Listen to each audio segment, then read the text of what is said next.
Welcome to JSA TV, where we're covering the latest news, stories, and trends from thought leaders from within the digital infrastructure space. I'm Dean Perrine, and we are coming at you live. That's right, we are live, David, at the PTC 2020.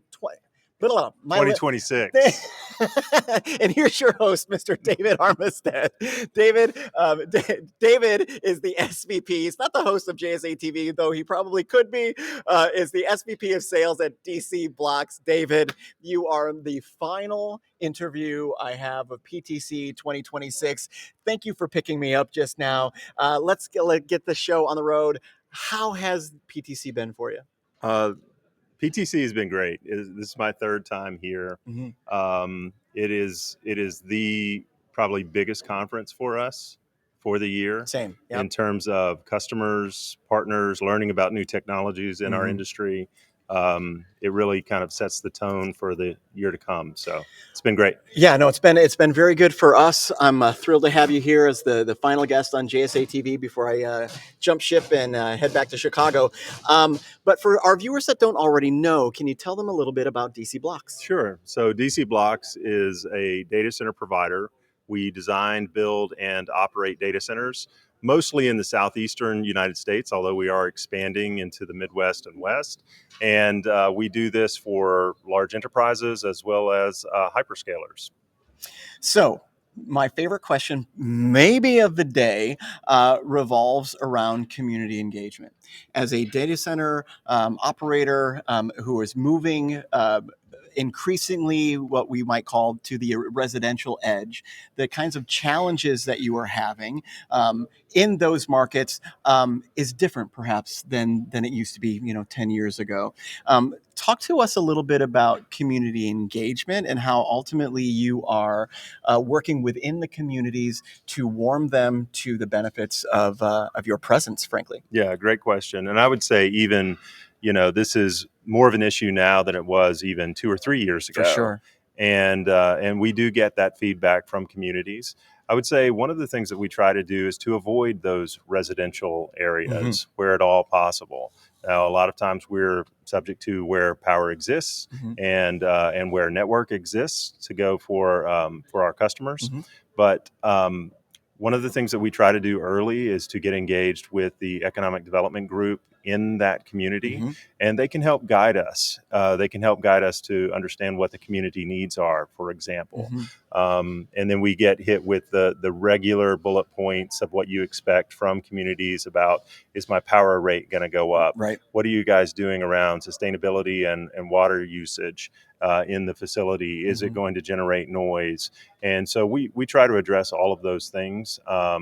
And one of the most meaningful things that we do going into some of these communities, particularly rural communities that don't have a large tax base, is to invest in the communities where we're going to bring in the infrastructure. Customers are going to bring in equipment. All of that is going to be taxed at the property tax level, and that's going to contribute significantly to the communities to help things like their education programs.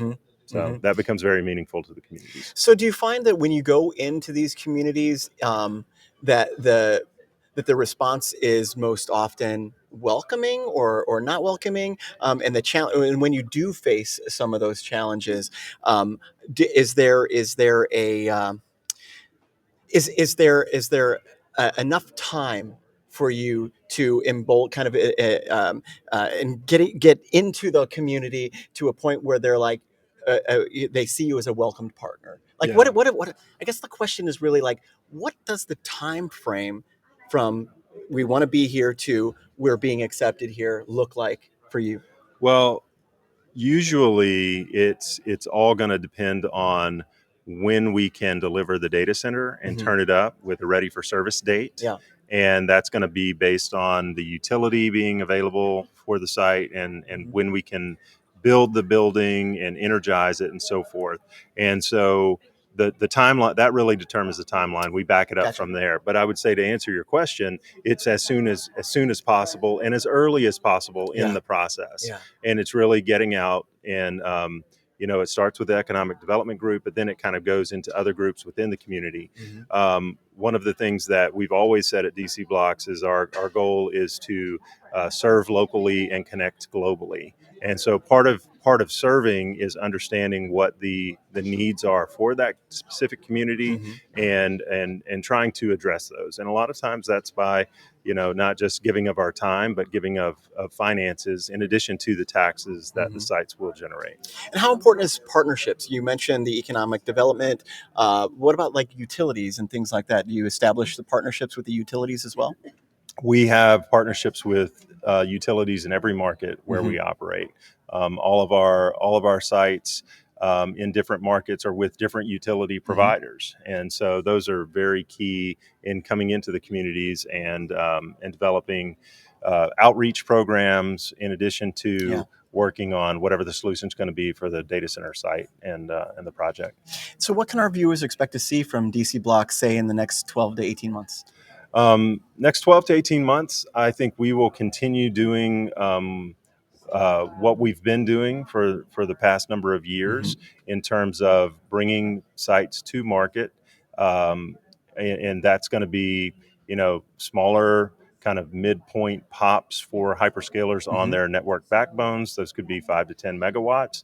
And it'll also be developing larger hyperscale campuses of hundreds of megawatts. For sure. And again, it's mostly in the Southeast, but we're expanding beyond that and going with our customers to those new markets. It's a fly coming into the interview.